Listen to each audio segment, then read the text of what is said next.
Hello and welcome to my YouTube channel.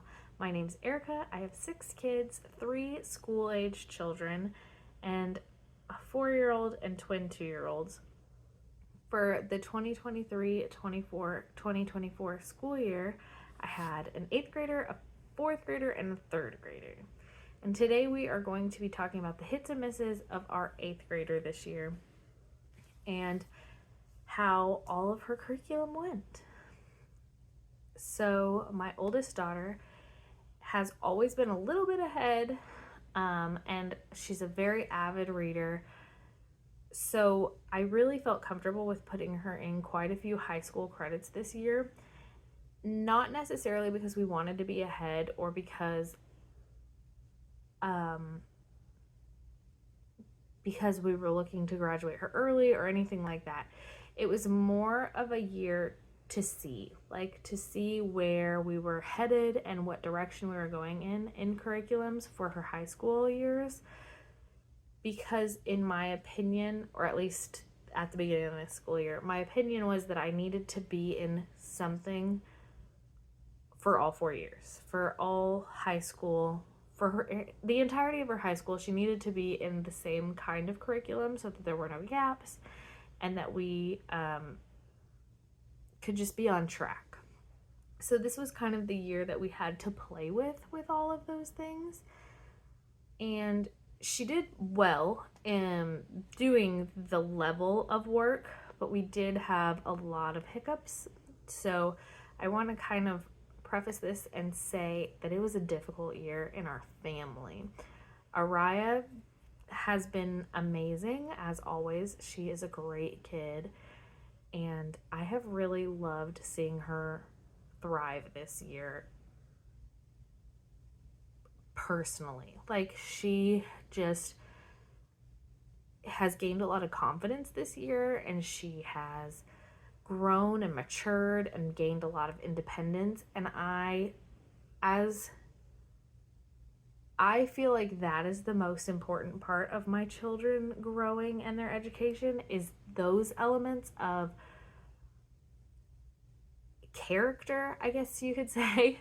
So those elements of character are really amazing to see come out in her, especially like getting out of that pre-teenish stage and really being a teenager. She turned 14 this year.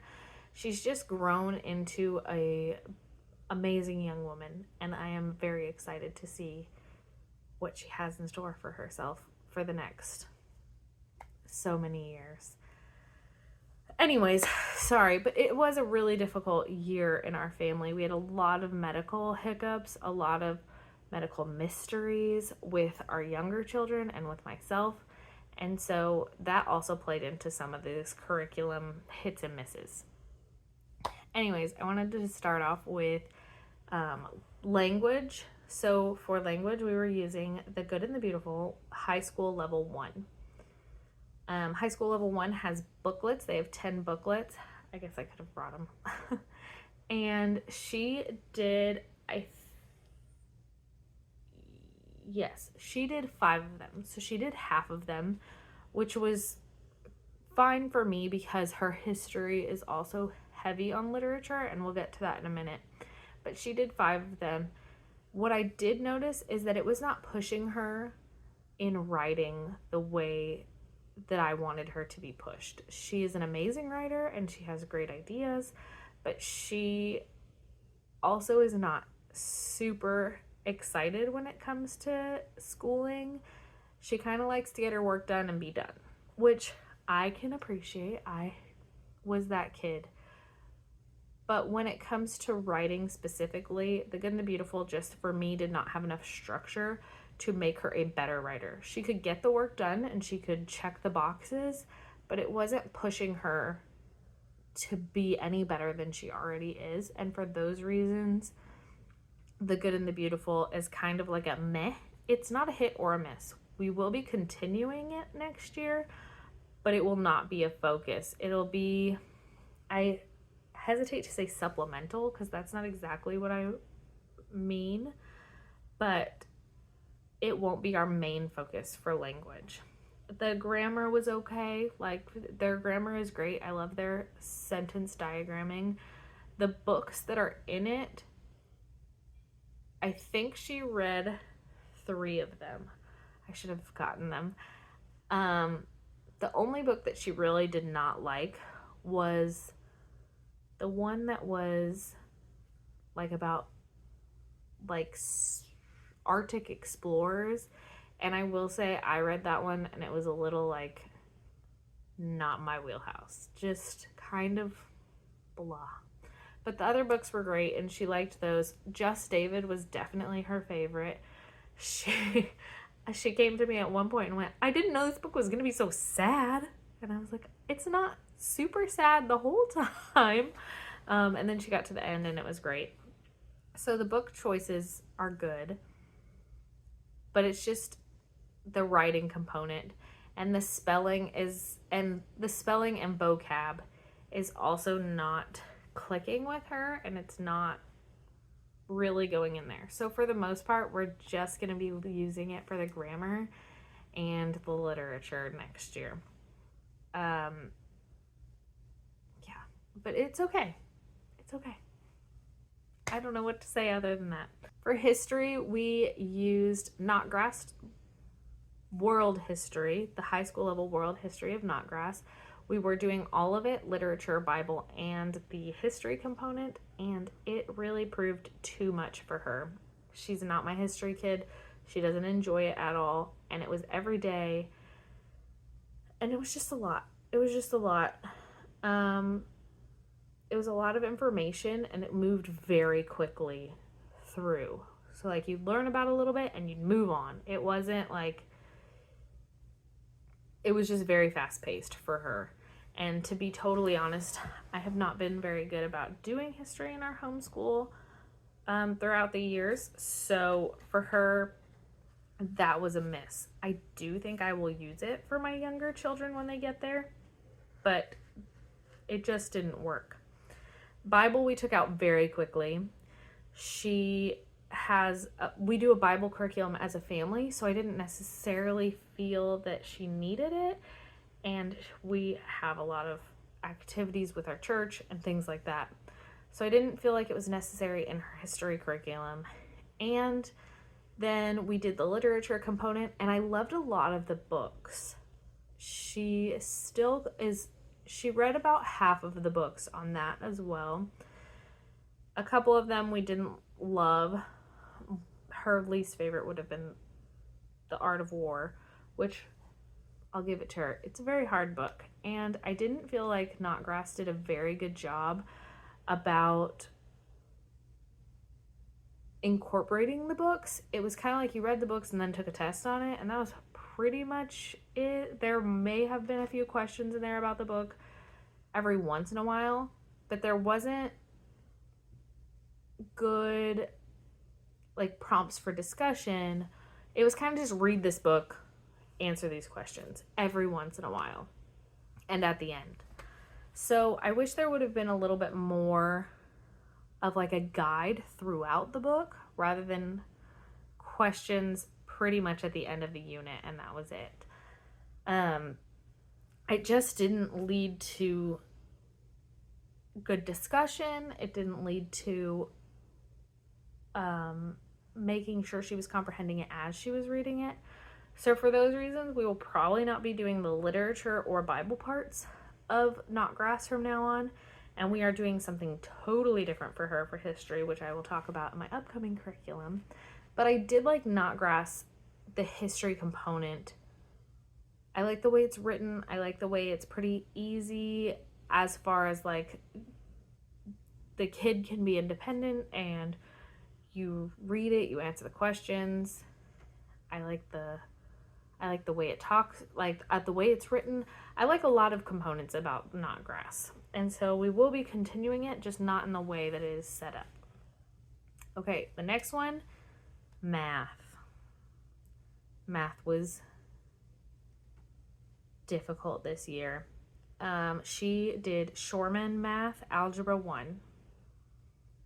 And she was passing with their path. So anything over an 85, I believe, at Shoreman, they consider like great. Like you can keep moving on, and anything below an 85, you kind of need to work on. And she always was there. She was always like around that 85 mark, but I could just tell she wasn't retaining much, and she was just getting further and further. I don't want to say behind, but like everything, she wasn't ever catching, like getting ahead, if that makes sense. She was right there. And that would have been fine, except for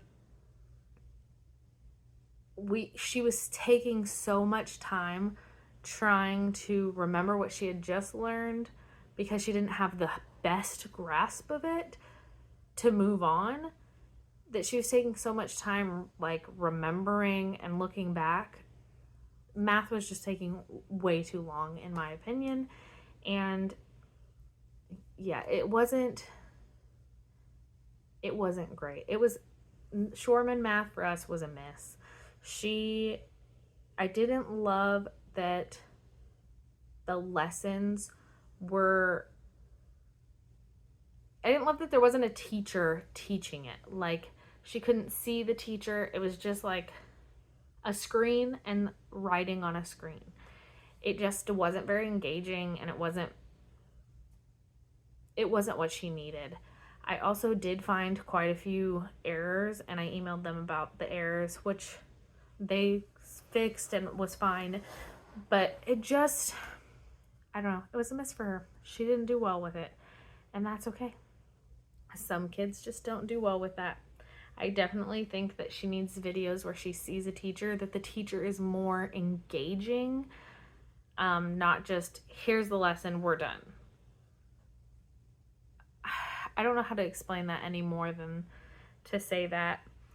And then we also started with, with math, she did not finish. I decided that we were just not going to finish. She was probably 3/4 of the way through. She had like right at an 85, and it was creating a lot of stress. And I was like, you know what? We're done. We're going to move on to something else next year. So she did like some workbook type of things, but just to keep up her skills. But we are going to be doing something totally different next year for her, and she will just do algebra again. And she'll move through it quickly. And I'll explain that in the next video. I don't want to get ahead of myself. For science, she was doing the dive science, I believe is what it's called. Biology, again, same issues with that one as Shoreman. It just wasn't super engaging. It was kind of hard to follow. It was like, it was just not, it wasn't what I wanted. And everybody raves about Shoreman and dive, and that's great. Maybe it works for them. It just wasn't for her. It wasn't engaging enough, and it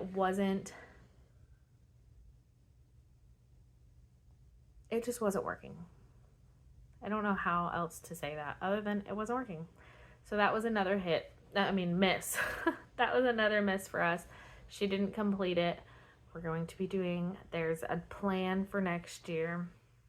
She did stick with us in our family style science instead. Once she got out of that, she came to our science, and it was fine from there. Okay, I had to go back. I don't know if it adjusted at all, but I had to go back and look at what I even said was our curriculum.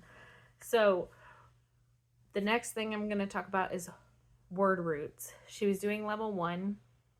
She got through a little bit of it, and that was also very difficult for her. I think we needed to go back to the beginning word roots. She just wasn't used to the format or doing vocabulary in that way. The Good and the Beautiful did have vocabulary in there, and she was doing vocabulary in that way, and I think it just was too much together. So moving forward, we're gonna maybe be doing something different with how we structure vocabulary, but we might be going back to the beginning word roots, just because she just struggled with the formatting, I believe, and it just never clicked for her. The other thing I had talked about was that we were going to be doing all about spelling for her, possibly, and going back to level 1. That didn't work out because she is beyond level 1 and even beyond level 2. So we will incorporate her into our spelling once we hit that mark that she needs to. She is not a strong speller, and that is why we were going to be doing all about spelling. But she's stronger than I thought, apparently. She just needs to slow down. They have all about spelling now has advanced like spelling lists almost, and so we were doing the tests with her to see if she needed to go back and do that one, and so far she has not needed to do any of them, and we are almost done with all about spelling level 2. So she didn't do those just because we didn't do them. And then the last thing that Araya did was something that we did as a family, and that is the Old Testament with Apologia. It went really well. We did the first half and it went amazing. We learned a lot and we did well in that. And then we got to the second half and it kind of just is it's a repetition. So you do the Old Testament in the first half of the book, and in the second half you do all of the Old Testament again, but just in a little bit a different way. And they all kind of got antsy with it. It's a very similar format, and because we had already learned it throughout the year, it just kind of, the second half of the book wasn't as good. It was still okay, but it just wasn't as good. And we actually ended up moving into the New Testament by Apologia, and I plan on doing the first half of that book, and then we'll bounce back and do the second half of Old Testament, and then bounce back and do the second half of the New Testament, just to break it up a little bit, and go from there. But thank you for sticking around. Sorry this video was kind of all over the place. I couldn't remember what she did. Like I said, it was a very hard year for us. A lot of these were things that just didn't work for her, and I'm glad that we had this year to play with and to explore her options, so she wasn't just stuck in something and she didn't feel like she had to complete, or I didn't feel like she had to complete something that wasn't working for her. So I'm really grateful that we had these opportunities, but it was rough, it was rocky, and I really hope that next year it's better. I think it will be.